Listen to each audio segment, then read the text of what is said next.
જે આપણામાં સંસ્કારનું કામ કરે છે એ ચૂકાઈ જાય છે. આપણી શાળા બીજી શાળાથી જુદી ક્યાં પડે છે એ વિચાર કરીએ તો તમે જે મુદ્દાઓ આપ્યા એ દરેક એવા લાગુ પડે છે. મને બધું કે તમારામાંથી કોઈ કેમ કહે છે કે આ એક સરખો ડ્રેસ પહેરીને આવવું જોઈએ નથી, પણ આવા તો ઘણા મુદ્દા તમે મને કીધા નહીં. તમે જેટલું કહેશો બોલશો એટલું તમે સારું શીખી શકશો, સારું ભણી શકશો અને એમાંથી આગળ વધી શકશો. એક બે પ્રશ્નો છે પણ એને જવા દઈએ અને વચ્ચે જરૂર પડશે તો લઈશું. આ તકે મારી વાત પણ કરવી જોઈએ. એ વાત એવી છે, કાલે મારા બાપુજીની પુણ્યતિથિ હતી અને નઈ તાલીમમાં એમણે ઘણું કામ કર્યું અને મને આજનો વિષય નઈ તાલીમનો મળ્યો. એટલે મારા જીવાતા જીવન સાથે કાંઈક આ બધું અનુબંધ થયું, જોડાણ થયું, એવો અનુભવ થયો એટલે મને વિશેષ આનંદ થયો. આપણી લોકશાળા આ જીવન પ્રણાલી અદ્ભુત છે. હું જન્મો છું અહીંયાના એક ઘરે, ત્યારે આ ઘર નહોતા, નળિયાવાળા જૂના ઘર હતા અને આ મેદાનમાં આળોટો છું અને 45 વર્ષ સુધી આની સાથે, આ સંસ્થા સાથે જોડાયેલો રહ્યો છું. અહીંયા જીવું છું, અહીંયા ઉછર્યો છું. એટલે તમને વિશેષ કહું છું કે આ અનુભૂતિ અદ્ભુત છે. જીવનમાં માણવા મળે એ સદભાગ્ય છે. હવે આ શિક્ષણની એક ખાસિયત છે કે જેમાં સ્વતંત્રતા અને નિર્ભયતા એ બે વસ્તુ વિદ્યાર્થીઓમાં આવવી જોઈએ. વચ્ચે બીજી વાત કરી દઉં કે આપણે છેલ્લે પાછું પ્રશ્નોત્તરી રાખવાના છીએ. અત્યારે મેં તમને પ્રશ્નો પૂછ્યા, છેલ્લે તમારે મને પ્રશ્નો પૂછવાના છે. અત્યાર સુધીમાં તમે જે કાંઈ સમજ્યા હોય એ, મારી વાતોમાંથી જે સમજ્યા હોય એ, અહીંયાના છાત્રાલયના પ્રશ્નો લાગે તો પણ કહેજો, આપણે એને સમજવાનો પ્રયત્ન કરશું તો તમને વધારે મજા આવશે. એટલે સ્વતંત્રતા અને નિર્ભયતા એ બંને બહુ જ જરૂરી છે. કેવી રીતે આવે? જે સ્વતંત્રતા વિદ્યાર્થીને મળવી જોઈએ એવી જ સ્વતંત્રતા કાર્યકર શિક્ષકને પણ મળવી જોઈએ. જે નિર્ભયતા વિદ્યાર્થીમાં ઊભી થવી જોઈએ એ જ નિર્ભયતા કાર્યકર શિક્ષકો પરિવારોમાં ઊભી થવી જોઈએ. તો આ કામ ખૂબ સારું થાય.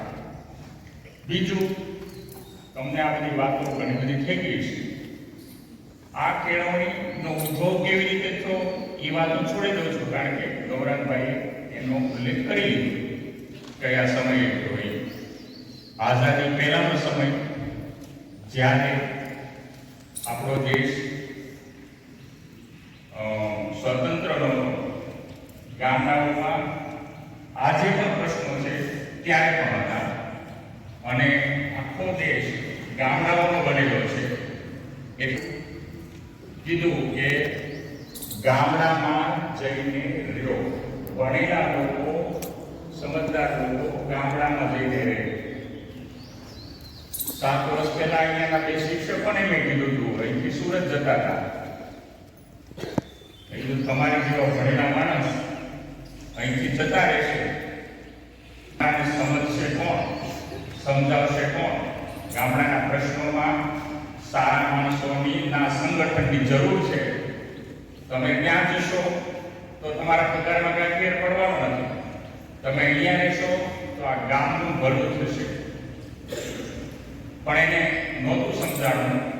5-7 વર્ષ પછી સમજાણું, પણ મોડું થયું. જે થયું. પણ આજે પ્રશ્નો ઓછા નથી ગામડાના. એ જ વાત મારે તમને આગળ કરવી છે. બીજું, આ કેળવણી ગ્રામાભિમુખ છે. શીલવંતી વિદ્યા. તમે આ શબ્દો સાંભળ્યા હશે. અઘરા છે, મને બહુ અઘરા લાગે. જે આપણા સંસ્કારનું ઘડતર કરે એવું શિક્ષણ, એવી કેળવણી. તમને આમાં લાગે છે કે તમારું સંસ્કાર થતા હોય, અહીંયાનું ગૃહકામ કરતા કરતા, અહીંયાનો શ્રમ કરતા કરતા, અહીંયાની દિનચર્યામાંથી પસાર થાવ છો, વહેલા ઉઠવું પડે છે, ગમતું નથી. પણ 3 વર્ષે 4 વર્ષે તમારામાં એક સંસ્કાર છપાય છે કે આપણે 8 વાગ્યા લગી ગોંઢ્યા ન કરાય. આપણે વહેલા ઉઠી જવું જોઈએ. શું કામ? કે સંસ્કાર પડ્યો છે આપણે કે વહેલા ઉઠીને ચાલો આપણે આપણું કામ કરીએ. જો આ સંસ્કાર ક્યાં ક્યાં કામ આવે છે એ હું તમને કહેવાનું છું. તમે ઉલ્લેખ કર્યો તો સ્વયંપાક, આનંદ બજાર. અમે અહીંયા સ્વયંપાક કર્યા છે.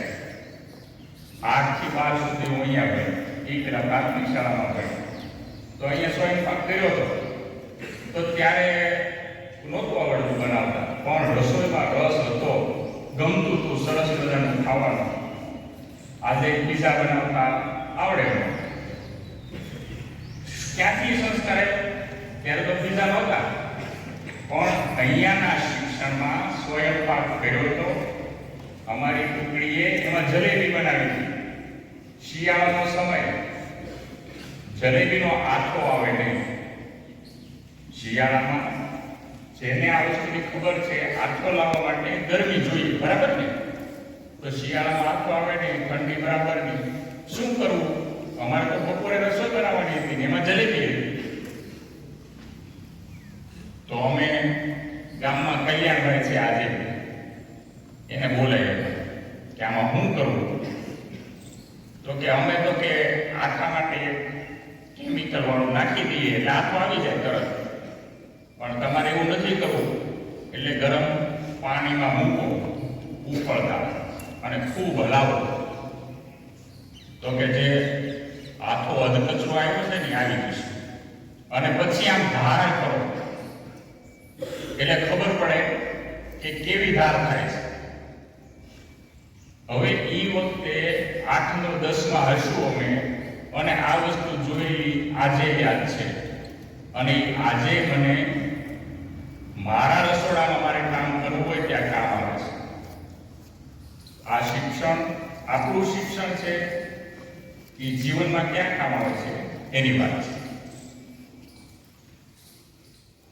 હમણાં મારી કસોટી છે, થોડીક મારી વાત કરું છું એટલે એવું લાગે, પણ તમને વધારે સમજાય એટલા માટે હું નક્કર વાત કરવા માંગુ છું. નીરુબેનને પગે વાગ્યું, આ ચાલે. ડોક્ટરે કીધું કે 5 દિવસ સુધી તો પથારીમાંથી ઊભા થવાનું નથી. હવે ઘરમાં અમે બે રસોઈ એને કરવાની, કચરા પોતા વાસણ બધું એ કરે રોજની ડ્યુટી પ્રમાણે. તો શું કરવું? અહીંયાનું શિક્ષણ ત્યાં મને કામ આવ્યું. કારણ કે અહીંયા છાત્રાલય વાળ્યું હતું, મિલન વાળ્યું હતું, મિલન ચોક વાળ્યો હતો, લીમડા ચોક વાળ્યો હતો. શ્રમ કરતા હતા એટલે આળસ નહોતી આવતી. તો એ 1.5 મહિના સુધી રસોડાનું બધું જ કામ મેં સંભાળ્યું. કચરા પોતાથી માંડીને રસોઈ બનાવવાની બધું જ કામ. મહેમાનો આવે તો એનું કામ. તમે મહેમાન રૂમમાં કરો છો, પણ બધું જ કરવાનું. અને એનો મને ખૂબ આનંદ થયો, કારણ કે હું આ શીખેલો હતો અને મારે એવું જીવવું હતું. એટલે જો મારે એવું જીવવું ન હોય, મને એમાં રસ ન પડતો હોત, તો મને કંટાળો આવે. બરાબર ને? આપણને જો રસ ન પડે તો કંટાળો આવે, કોઈ કીધું હતું. પણ જે પરિસ્થિતિ છે એમાંથી રસ્તો કાઢે એ જ સાચો નૈતાલીમનો કે લોકશાળાનો વિદ્યાર્થી કહેવાય. ઈ રોવાનો બેસે, કરવાનો બેસે કે હવે હું કરશું. એક બીજા એક શિક્ષક છે, એ મને કહેતા આચાર્ય છે, મોટા માણસ છે, આપણે નામ નહીં લીધું, પણ એ કે એમના પત્નીને આવું થયું ત્યારે હું તો ટિફિન મગાવી લેતો. મેં કીધું પણ થોડુંક શીખી જાવ ને, મજા પડશે. પણ એને વેઠવું લાગ્યું, કારણ કે એને કોઈ દિવસ લોકશાળા કે આવો વિચાર એને કર્યો જ નથી. એ કે મેં કોઈ દિવસ રાંધ્યું જ નથી, મને ચાય સરખી બનાવતા ન આવડે. મેં કીધું તમારા ઘરે આવીને બેનને મારે સમજાવવા પડશે કે થોડુંક એમને શીખવાડો. અને તમે બધા જે યુગમાં બહાર પડવાના છો, ભણીને બધા મોટા કલેક્ટર થવાના, કોઈ એન્જિનિયર થવાના, કોઈ ડોક્ટર થવાના, એવા આપણે બધા જે સપનાઓ જોઈ રહ્યા છીએ, આઈટી ક્ષેત્રમાં આગળ જવાના, જઈ શકો તો બહુ સારું. તમને બધાને અભિનંદન. પણ હું 100% એવું માનું છું કે 100% કઈ નોકરી મળતી નથી. મળે તો 8-10 હજારની, 15 હજારની મળે. પણ એને બદલે જો તમે એની પ્રવૃત્તિમાં રસ લીધો હશે તો એ પ્રવૃત્તિ તમને પગભર કરશે, સ્વાવલંબી બનાવશે અને ઊંચા માથે જીવવાની તાકાત ઊભી કરશે. હું આના ઉદાહરણો પછી પાછા આપવાનો છું.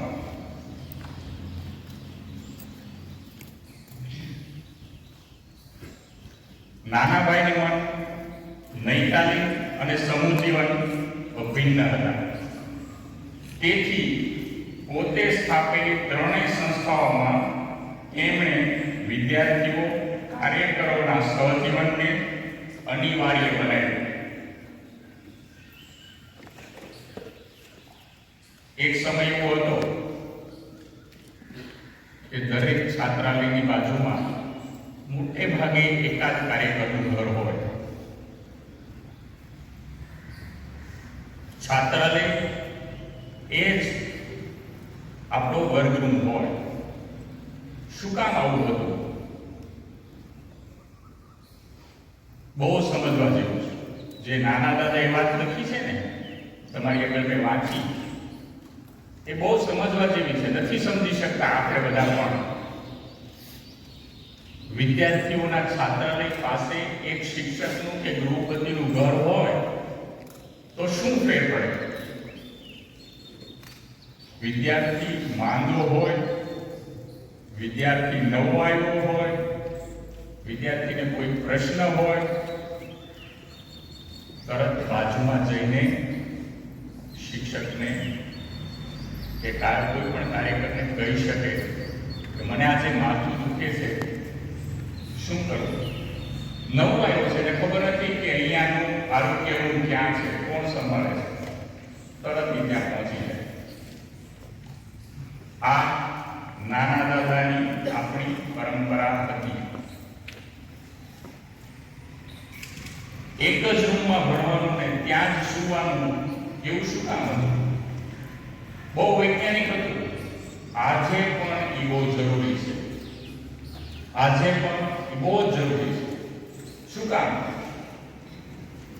આપણે જ્યાં ભણીએ છીએ અને જ્યાં રહીએ છીએ એ જગ્યાની સફાઈ આપણે જ કરવાની છે. તો પછી 2 રૂમની જરૂર શું? એક રૂમમાં બનતું હોય તો એટલી ઈંટો, એટલી સિમેન્ટ, એટલી બીજી શક્તિઓ શું કામ બગાડવી? આ બહુ વિચારવા જેવું છે. આપણે બધાએ, તમે જ્યારે બહાર જશો ત્યારે તમારે અને અત્યારે અમારે, કે આપણે કોઈ ખોટે રસ્તે તો દોડ્યા નથી ને. આ વસ્તુ એટલે જરૂરી છે કે તમારે ગૃહકામમાં એક ગુણ વાળવાનો રહે. શિક્ષક એ રૂમમાં આવે તેને ખબર પડે કે કયા ખૂણામાં કચરો છે. એની મેળે એ વ્યવસ્થા સુંદર જળવાય. બિસ્તરો આડોળો પડ્યો હોય તો વિદ્યાર્થીને એમ થાય કે મારી સાથે ભણનારા 10 જણ જોશે કે મારો બિસ્તરો આડોળો પડ્યો છે તો એને નહીં ગમે, એટલે પોતે મૂકી દેશે. કોઈને કહેવાની જરૂર નહીં પડે. કોઈક માંદું છે એને કીધું નથી તો છાત્રાલયમાં જ વર્ગરૂમ હોય તેને ખબર પડે કે આ વિદ્યાર્થીને કાંઈ તકલીફ છે, કેમ આમ છે. આવા અનેક કારણો આ બધા સાથે જોડાયેલા છે. નાના નાના છે પણ એ આપણા જીવન ઘડતરમાં ખૂબ જ મહત્વના છે. એક નાનું સ્ટેપ ચૂક્યા એટલે ઘણું બધું ચૂક્યા. બહુ ઊંડા ઉતરવા જેવું નથી. આગળ ચાલો.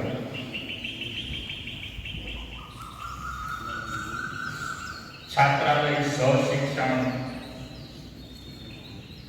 એના દ્વારા લોકશાહીના મૂલ્યની કેળવણી કેવી રીતે થાય? છાત્રાલય દ્વારા લોકશાહીના મૂલ્યની કેળવણી. ઓલા ખૂણામાંથી કોક કે એ 8-10 એટલે એને મને રાત્રે 11:30 મોકલી. તો મારે માટે ઈ મોબાઈલ લાઇબ્રેરી છે, ઈ કોમ્પ્યુટર મારી લાઇબ્રેરી છે, મારા જ્ઞાનને માટે ઈ જરૂરી છે. 6 દિવસ પહેલા, આજે 6થો દિવસ છે, ફિનલેન્ડને 7મી વખત 7 વર્ષથી સૌથી ખુશહાલ દેશ જાહેર કરવામાં આવ્યો. આખા વિશ્વના જે દેશો છે એમાં ફિનલેન્ડ, નોર્વે, સ્વીડન, ડેનમાર્ક બધા ખુશહાલીમાં આગળ છે અને એમાં ફિનલેન્ડ છે એ સૌથી આગળ છે. તો મને લેસન આપ્યું હતું વાઘજીભાઈએ કે નૈતાલી વિશે તમારે બોલવાનું છે. તો મને તરત એ વિચાર આવ્યો, યુટ્યુબમાં જોયું એટલે કે ફિનલેન્ડની ખુશાલી શેમાંથી છે, એ લોકોને શું એવું મળે છે કે જે આપણા નૈતાલીમની સાથે જોડાયેલું છે, જે આપણા જીવન સાથે જોડાયેલું છે. એટલે 30 મિનિટનો 32 મિનિટનો વિડીયો આખો મેં જોયો અને એ દ્રષ્ટિથી મેં વિચાર કરવાનું શરૂ કર્યું કે આપણે કેવી રીતે એવી ખુશાલી મેળવી શકીએ. તમે બધા કેવી રીતે મેળવી શકો ભણ્યા પછી? કારણ કે આપણે બધા અનુભવીએ છીએ કે આજનું શિક્ષણ ઈ ગોખણિયું શિક્ષણ છે. જે વર્ગમાં તમને મજા નથી આવતી એવું શિક્ષણ છે. એટલે તમને રસ પડે, તમને મજા આવે એવું કેવી રીતે બને? અને જો એવું બનશે તો જ તમે સાચા નૈતિકના વિદ્યાર્થી બની શકશો. નહીં તો શું થશે? તમે પણ નોકરી નહીં મળે એટલે નિરાશ થશો. તમારે જે મંજિલ ઉપર જવું છે ત્યાં નહીં પહોંચી શકો એટલે નિરાશ થશો.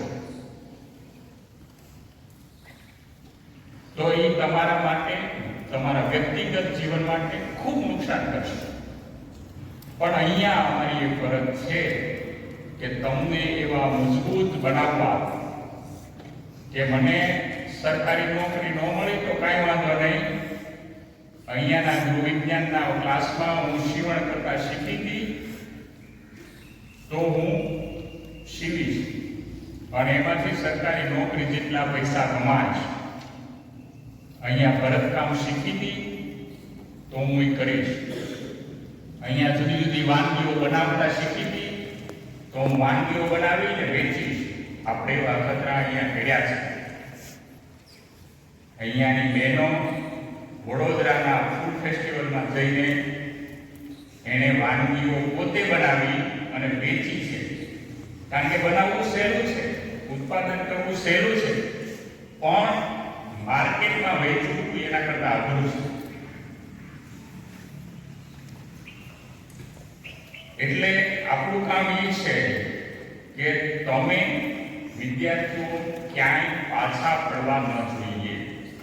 કોઈ પણ રીતે તમે તમારો રસ્તો કાઢી શકવા જોઈએ અને સ્વમાન ભેર 10,000 આપીને નહીં, કોકને ભાઈ બાપા કરીને નહીં, આપણી કેળવણીનું કામ એ છે. અને એટલે જ અહીંયા ભણો છો ત્યારે તમને અને કાર્યકર્તાઓને સ્વાતંત્રતા મળવી જોઈએ. અને તો જ થાય, નહીં તો ક્યારેય ન થાય. એટલે કેટલુંક સમજાશે તમને, કેટલુંક નહીં સમજાય, પ્રશ્નો પૂછવા માટે તૈયાર રાખજો. કૃષિ વિદ્યા, યંત્ર વિદ્યા આપણા વિશે ઉલ્લેખ કરું છું. ગૌશાળા, નર્સરી. આજે ગાય આધારિત ખેતીની વાત આટલા વર્ષો પછી આ સરકારો કરે છે. આપણો તો બાપ દાદાનો જન્મ જ ગાય ને ખેતી આવે છે. આપણે માટે કઈ નવી વાત નથી, પણ આપણે સમજવું જોઈએ કે ગાય અને ખેતી, પર્યાવરણ એ આપણને ક્યાં ઉપયોગી છે. સમજવું ચોક્કસ જોઈએ, અને તો જ આપણને એનું મૂલ્ય સમજાય. જે વિદ્યાર્થીઓ પોતાના ઘરે ગાય જોવા દેતી હોય અને એનું દૂધ પીતા હોય અને બહાર કોથળીનું દૂધ કે બીજું દૂધ આવે તો એ ન ભાવે એવો અનુભવ કર્યો હશે ઘણા બધા. આપણે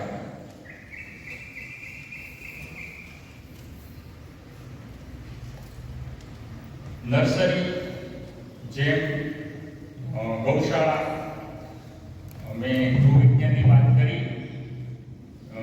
એની જેમ જ રોજગાર આપનારા છે. એટલે એ રીતે જોવું જોઈએ. બીજા કેટલાક મુદ્દાઓનો ઉલ્લેખ કરી દઉં. પ્રવાસ, ગ્રામ શિબિર, દુષ્કાળ, ધરતીકંપ રાહત કાર્યો આપણે અહીંથી કરેલા છે. જે સંવેદનાની વાત થઈ છાત્રાલયમાં વિદ્યાર્થીઓ માટે એક વાંધો પડે, એ સંવેદના આગળ જઈને ક્યાં? આગળ જઈને કાશ્મીરમાં ધરતીકંપ આવ્યો છે કે દક્ષિણ ભારતમાં સુનામી આવ્યું છે, તો આપણા વિદ્યાર્થીને, આપણા શિક્ષકોને મનમાં એમ થવું જોઈએ કે ચાલો ભણવાનું છોડીને થોડાક દિવસ ત્યાં મદદ કરવા જોઈએ. મણિપુરમાં જરૂર છે તો ચાલો ત્યાં જઈએ. ત્યાં જાઓ છો, આપણે પેલા જતા હતા કે જઈએ તો શું થાય, એમાં થોડું શિક્ષણ ક્યાં થાય એ જોઈએ.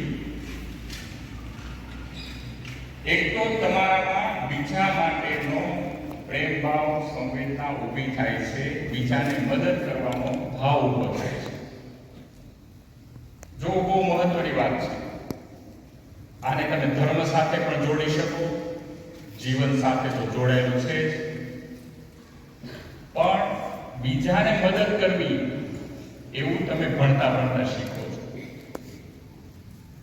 ધરતીકંપમાં દટાયેલા માણસને કાઢવો ઘણી મહેનત પડે. ત્યાં પાણી નથી, ત્યાં પહોંચવું અઘરું છે, રસ્તાઓ તૂટી ગયા છે, ત્યાં તમે પહોંચીને એ મદદ કરી છે. ત્યાં આવેલાને તમે જમવાનું બનાવીને ખવડાવો છો. કોઈકને ઘર નથી તેનું ઘર બનાવવામાં મદદ કરો છો. તો તમે કેટલું મોટું કામ કર્યું. એમાં રાષ્ટ્ર નિર્માણ આવી જાય, રાષ્ટ્રહિત આવી જાય, વિશ્વ કલ્યાણ આવી જાય. તમે નાનું શું કામ નથી કરતા. અને એની સાથે સાથે તમે અહીંથી મણિપુર જાઓ, કાશ્મીર જાઓ, તો તમને ત્યાંની ભૂગોળ, ત્યાંના લોકો, ત્યાંની સંસ્કૃતિ, આ બધાનો પરિચય થાય છે. અહીંયા મેળા થતા હતા, પ્રાથમિક શાળામાં મેળા થતા હતા. શું હતું આ મેળો? એટલે શું? સાંઈ બાબા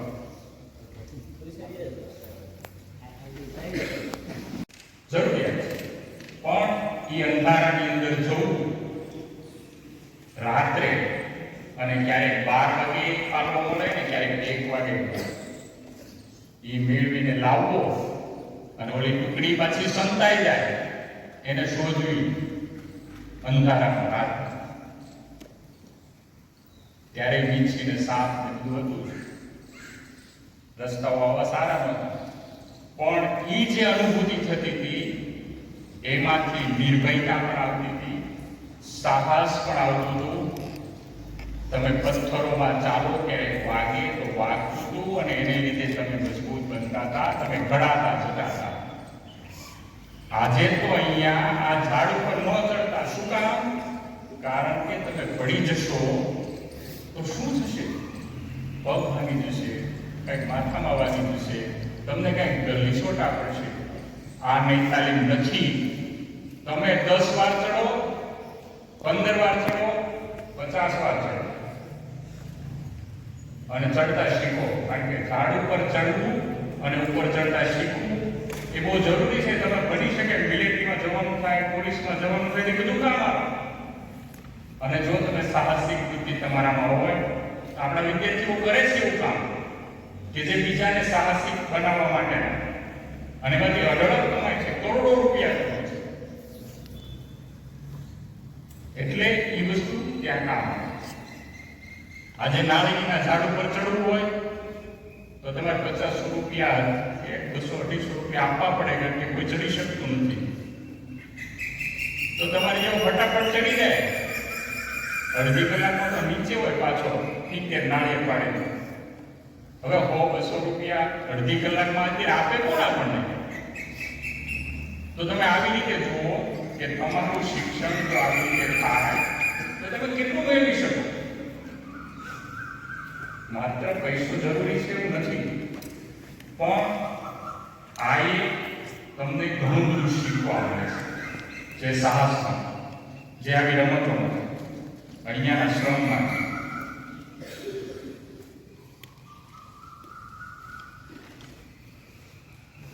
બે ત્રણ કોટેશનો મેં મૂક્યા હતા, એક જ તમારી સામે રજૂ કરું છું. સમાજ, પ્રકૃતિ અને આપણું ચિત્ત એ ત્રણેય રત્નો છે. તે ત્રણેયને જતનપૂર્વક સંભાળવા જોઈએ. લાગે છે કે આપણી વાતમાં 3 આવે છે કે સમાજ, પ્રકૃતિ અને આપણું ચિત્ત. વિચારો, આપણી શાળામાં થયેલા પ્રયોગોનો ઉલ્લેખ કરવો છે. અમુક થઈ ગયા છે પણ ફરી વાર કરીશ. વાડોલિયા દ્વારા શાળામાં બહુ મદદરૂપ છે. છેલ્લે ત્યાં રામજી ઉભા હતા ત્યાં સુધી એ ચાલુ મેં જોયું, પછી ખબર નથી.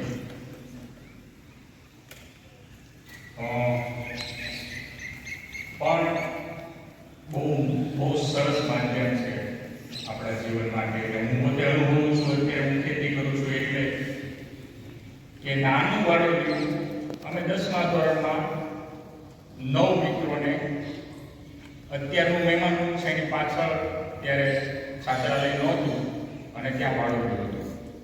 એના 3 ઊભા ભાગ કરી દેવામાં આવ્યા હતા. એકમાં રીંગણી હતી, વચ્ચે ટમેટી હતી ને એકમાં મરચી હતી. એટલા માટે કરવાનું હતું કે શ્રમ હતો, એમાં પ્રવૃત્તિ આપવાની હતી. એટલે પ્રવૃત્તિ છે. બીજું, રસોડામાં શાકની જરૂરિયાત છે, એટલે આપણું રસોડામાં જેટલું શાક આપણું હોય એટલું આપણને સસ્તું અને સારું મળે. અત્યારે તો દવાઓ બહારના શાકમાં છંટાય છે, તો આપણે જેટલું બને એટલું દવા વગરનું ખાય એટલું સારું. તો અમે એમાં ટમેટાનો ભરવ્યું અમારું હતું. આમે ટમેટામાં આપણને સૌને રસ પડે છે, રીંગણામાં એટલો ન પડે. તો રોજ 3 ડોલ ટમેટા ભરીને રસોડે લઈ જઈએ. ત્યારે નહોતું સમજાતું, પણ અમે લખતા હતા કે આ તારીખે 3 ડોલ એટલે આટલા કિલો ટમેટા રસોડાને આપે. કોઈ કાર્યકર્તાઓએ માંગ્યું હોય તો એ લખાતું કે આ ફલાણા કાર્યકર્તાને આ તારીખે આટલા કિલો આવ્યો. પછી આખું વર્ષ ટૂંકમાં એની સિઝન પૂરી થાય એટલે હિસાબ થાય. એમાં અમારે એ હિસાબ કરવાનો હોય કે આપણે કેટલા કલાક એમાં કામ કર્યું રોજ. હવે ટમેટા ઉતારવામાં પરીક્ષા આવી હોય તો ઉતારવા જ પડે, નહીં તો બગડી જાય. આમ તો પરીક્ષામાં કે આપણને રસ ન ટમેટા ઉતારી આવીએ પહોંચાડી દઈએ રસો, પણ એનો હિસાબ થાય ત્યારે આપણે ખબર પડે કે આપણે કેટલા કલાક કામ કર્યું, એમાંથી કેટલા ટમેટા ઉતર્યા, કેટલા રસોડાને આવ્યા અને કેટલા કાર્યકર્તાઓને. એનો હિસાબ થાય કાર્યકર્તાઓ આગળથી આવેલી રકમ અને રસોડેથી આવેલી રકમ એ મળે ત્યારે ખબર પડે કે એ ટમેટાનું પાછું બિયારણ કે જરૂરી એમાં હોય કે જે કંઈ ખર્ચ હોય બીજો ખાતરનો બી એ બધો ગણવો પડે, ગૌશાળાને ખાતરના નાખવા પડે તો એ કાઢવું પડે. આ બધી ગણતરી કરતા શીખ્યા. આજે મને મારી ખેતીમાં કામ આવે છે. 230 કિલો ખલેલા મેં આ વખતે ઉતાર્યા, 2 માદા અને 5 એના બચલા. તો એ 230 કિલો ખલેલા સામાન્ય 100 રૂપિયાના ભાવે મેં વેચ્યા. એમાંથી 60 કિલોથી 65 કિલો જેવા મિત્રો પરિવારોને દેવા માંગ્યા. તો એ કેટલા સ્ક્વેર ફૂટની જગ્યામાં એ ખલેલી છે, જેમને રસોઈ આવી જોઈ જાય તો માપી જાય તો કેટલા રૂપિયામાંથી મળ્યા, એની સામે કેટલી મજૂરી લાગી. અને એ ખલેલી એવી વસ્તુ છે કે જ્યારે વરસાદ મોડો થાય ત્યારે એમાં ફાયદો વધારે થાય. જો વરસાદ વહેલો આવે તો નુકસાન થાય, તો બીજામાંથી મળે. એટલે આ વસ્તુ, આ દ્રષ્ટિકોણ અહીંયાના શિક્ષણમાંથી વિચારવાનું થયું, કામ કરવાનું થયું, એટલે ઊભો થયો, એટલે મળ્યો એમ કહેવાય. બીજું વિશ્વાસ બેંક હતી. તમારામાંથી કેટલાકને આ સાંભળવા મળ્યું હોય ખબર હોય. વિશ્વાસ બેંક એટલે એવું, અહીંયા એક મકાન હતું ત્યાં લટકતી અમે ભણતા ત્યારે, એની અંદર પોસ્ટકાર્ડ હોય, કવર હોય, ઇનલેન્ડ આપે કોઈકને ખબર હોય તો. કારણ કે ત્યારે મોબાઈલ નહોતા, મેસેજ મોકલવા માટે ટપાલ જ લખવી પડતી. તો એમાં એવું હતું કે એમાં કિંમત લખી હોય, પોસ્ટકાર્ડના 15 પૈસા, 1 રૂપિયાનું કવર, ઇંગ્લેન્ડના 75 પૈસા એવું લખેલું હોય, અને ટિકિટો પણ હોય અંદર પોસ્ટની. તો આપણે જાતે લઈ લેવાનું અને જેટલી રકમ થતી હોય એ સાથે મૂકવાની.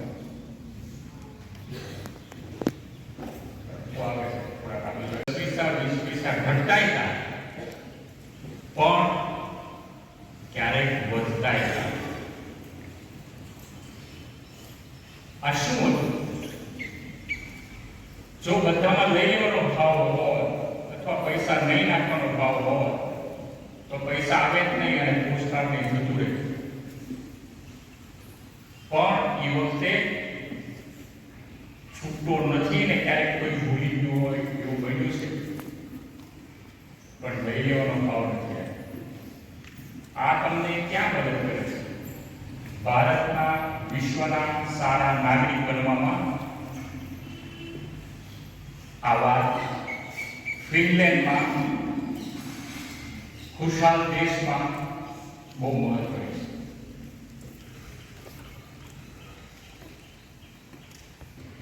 ઊંડો નથી ઉતરતો. આપણી પ્રાથમિક શાળામાં વર્ષો સુધી એ ચાલ્યું અને ખૂબ સારા પરિણામો ત્યાં મળ્યા. સ્વાધ્યાય પ્રવૃત્તિ તે તમને એક વિષયના 250, 200, 300 પ્રશ્નો આપ્યા હોય અને તમારે 15, 20, 25 દિવસમાં એને લખવા. તમારી ટુકડી હોય 4, 4, 5, 5 જણાની અને 250, 300 પ્રશ્નોમાંથી તમે લખો એટલે આખું પુસ્તક આવી જાય. તમને કોઈએ કહેવું ન પડે કે આ વાંચ, તમે જાતે શોધો. અને ખાલી આપણું પુસ્તક જ શું કામ? લાઇબ્રેરીમાં જઈએ, કોમ્પ્યુટરને પૂછીએ, ગૂગલને પૂછો. અત્યારે તો ગૂગલ જેવી બીજી 2-3 એપ્લિકેશન આવી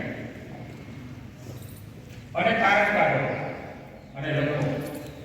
કેટલું મોટું તમે અભ્યાસ કરી શકો, કેટલા આગળ વધી શકો. પછી પરીક્ષાની જરૂર જ નહીં, પરીક્ષા હોય તો પાસ જ થાય. સામાન્ય ગ્રુપની જરૂર જ નહીં. પહેલો નંબર કે બીજો નંબર સાવ સામાન્ય વસ્તુ છે. શીખવે છે બીજાનો વિચાર કરતા, અને તો જ લોકશાહી ટકે છે, તો જ ખુશહાલી મળે છે. વાત થઈ છે એટલે વિશેષ રિપીટ નથી કરતો, પણ બહુ મોટી ઘટના છે. એ મારે કહેવું જોઈએ કે વિદ્યાર્થીઓએ કેવી રીતે છાત્રાલય બનાવવું, પોતાની જરૂરિયાત હતી, કેવી રીતે એનો ઉદ્ભવ થયો એ તમને કહું. કે એક વર્ગની અંદર એક શિક્ષકે બોલ્યા, એને પ્રશ્ન કર્યો વિદ્યાર્થીઓએ કે આપણે તો રૂમ સરકારમાં મૂક્યો છે, ક્યારે આવશે? જુઓ, પ્રશ્ન વિદ્યાર્થીએ પૂછ્યો છે શિક્ષકને કે આપણે રૂમ સરકારમાં મૂક્યો છે, ક્યારે આવશે? આ પ્રશ્ન વારંવાર શિક્ષકને પૂછાય છે ત્યારે શિક્ષક નિરાશ થઈને કહે છે કે આપણે કીધું છે, પણ હવે આવે ત્યારે ખબર કે આપણને કઈ બહુ ખબર નથી.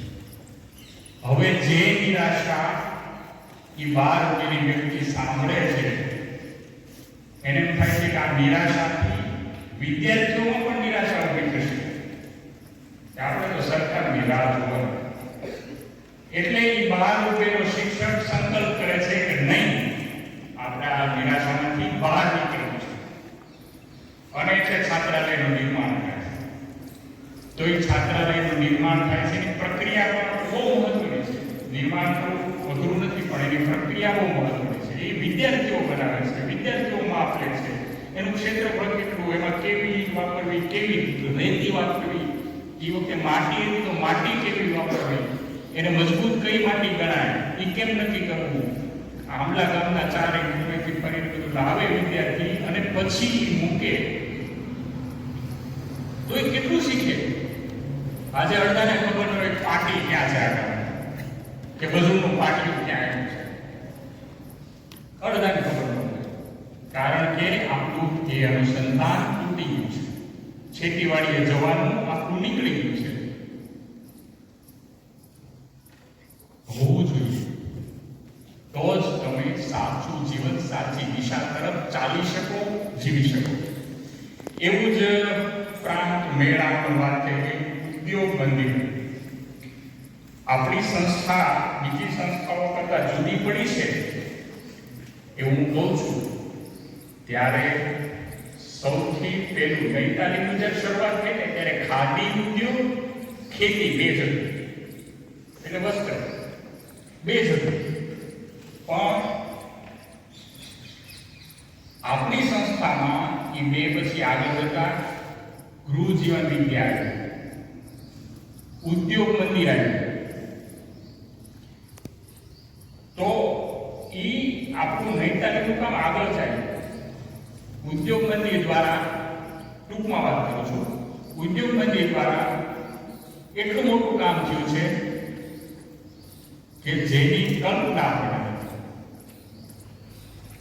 આજે ઘણા બધા એવા ઊંચી પોસ્ટ ઉપરના માણસો છે. હું ફોનમાં વાત કરાવવાનો હતો તમને, પણ આપણે હવે એવો સમય નથી કે જે મોટી મોટી કંપનીઓ છે પોતાની, અને એમ કહે છે કે હું આજે જે કાંઈ છું એ આમદાના ઉદ્યોગ મંદિરમાં 8, 9, 10, 3 ધોરણમાં જે ભણ્યો એને કારણે. કેમ એને એવું લાગે? અબજો રૂપિયાના માલિક છે, મોટી મોટી ફેક્ટરીઓ ચલાવે છે અમેરિકા સાથે અને પરદેશના ઘણા બધા સાથે કોલેબોરેશન કરીને. તો એને કેમ એવું લાગ્યું? એના દીકરાઓ ટેસ્લામાં નોકરી કરીને આવે છે, અમેરિકાની કારની કંપની. તો એને કેમ એવું લાગ્યું? શું હતું એ? અહીંયા વાયરિંગ કરતા શીખ્યા, વેલ્ડિંગ કરતા શીખ્યા, અને એ વખતે જે એની સાથેનો આત્મવિશ્વાસ એને ડેવલપ થયો, સુથારી કામ શીખ્યા. અને કરતા કરતા એને આવડ્યું તો ખરું જ, પણ જે આત્મવિશ્વાસ ડેવલપ થયો એ એને ક્યાં છે. તો આ આપણી લોકશાળા, જે બીજી લોકશાળા હોય નથી. ગૃહ વિજ્ઞાનની મેં તમને વાત કરી કે એ લોકો ત્યાં જઈને વેચી આવ્યા, પોતે બનાવેલું છે. વેચવું સહેલું નથી, આપણને ભાવે પણ સામેની વ્યક્તિને ભાવે અને ગમે એવું કરવું પડે. અને છતાં ગમે એટલે એમાં એવી સુગંધ, એવા કેમિકલ ન ઉમેરીએ આપણે કે જેના સ્વાસ્થ્યને હાનિ કરે, પણ એવું ચોક્કસ બનાવીએ કે એના સ્વાસ્થ્યને સારું પણ લાગે, સારું પડે અને છતાં ગમે. બહુ ઊંચા ભાવ. એટલે દાદાએ કીધું કે તે રાય કેમ નથી વાવી? એટલે ઓલો ખેડૂત કે પણ રાય છે ને એ તો અત્યારે પરદેશ જાય છે અને એના તેલમાંથી બોમ્બ બને છે. આવું મેં છાપામાં વાંચ્યું એટલે મેં રાય કરવાનું બંધ કર્યું. જુઓ, રિલાયન્સ મુકેશ અંબાણી પૈસો કમાય છે, તો તમે અત્યારના વર્તમાન પ્રશ્નોની સાથે હો તો ખબર પડે કે આસપાસના 5, 7, 10 વીઘા ખેડૂતોવાળાની જમીનો એ લોકોએ કેવી રીતે હડપ કરી છે, એની સ્થિતિ કેવી છે. નર્મદાનો બંધ બંધાય, વિકાસ લેવાય, પણ ત્યાં ઉભેલો સામાન્ય આદિવાસીની જમીનો, કેવડિયા કોલોનીના સ્ટેચ્યુ બનાવવા જેવી જમીનો, એની પરિસ્થિતિ આજે શું છે એ આપણને કોઈ કહે. એ અત્યારે નથી પોતાની જમીનવાળા કે નથી એ પોતાને ઘરવાળા, એવી સ્થિતિમાં જીવે છે. તો આ વસ્તુ ઓલા ખેડૂતે કીધું, 4 ચોપડી ભણેલો નૈતિકનો વિદ્યાર્થી નહોતો, પણ એનું જે ડાપણ છે, વિસ્ડમ છે, એ તમે જુઓ કે હું રાય ન બનાવું કારણ કે એમાંથી બોમ્બ બનતો હોય તો મારાથી કામ ન થાય. 74 સાલમાં આંદોલન થયું નવનિર્માણનું, અને લોકભારતીના વિદ્યાર્થીઓ નવનિર્માણ આંદોલનમાં ન જોડાયા. બધે રજાઓ, વેકેશનો પડી ગયા, વિદ્યાર્થીઓ બધા નિશાળોમાં જવાનું બંધ કરી દીધું, અને જે લોકો જતા હોય એને ના પાડવા મળ્યા કે જવાનું નથી કારણ કે વિરોધ કરવાનો. આપણો વિદ્યાર્થી, નૈતિકનો વિદ્યાર્થી સાચી વાત હશે તો વિરોધ કરશે, પણ એવો વિરોધ હશે કે જેમાં નુકસાન રાષ્ટ્રને કે પોતાને કે સમાજને ન થાય એવી. એટલે લોકભારતીના વિદ્યાર્થીને બંગડી મોકલવામાં આવી કે તમે બધા બાયલા છો, તમે બીવો છો, તમે જોડાતા નથી આ કાયદા. તો એ લોકોએ એમ કીધું, ડુંડી મોકલી ઘઉંની, કે અમે આ દેશના નિર્માણ માટે, રાષ્ટ્રના નિર્માણ માટે, માનવ જાત માટે ખેતીનું ઉત્પાદન કરીને કામ કરીશું. આનાથી વિશેષ નૈતિક શું હોય? બીજો ભાગ આપણો હતો એ અત્યારની શિક્ષણ નીતિ. મારે ઉલ્લેખ કરવો છે, શિક્ષણ નીતિમાં તો આ બધું પછીથી આવે છે, આપણે જે કરીએ છીએ આપણું તો મૂળ. એટલે આપણી ઘણી બધી બાબતો મેં જોયું, આમાં ઘણી બધી બાબતો નવી શિક્ષણ નીતિ અપનાવી છે, પણ લખવાથી કશું થશે. 1965માં કોઠારી કમિશન નિમાયું સૌથી પહેલું, ત્યારથી નૈતિક ને પાયાની કેળવણીની વાત થતી આવી છે, પણ કેટલું થયું છે આટલા વર્ષોમાં એ આપણે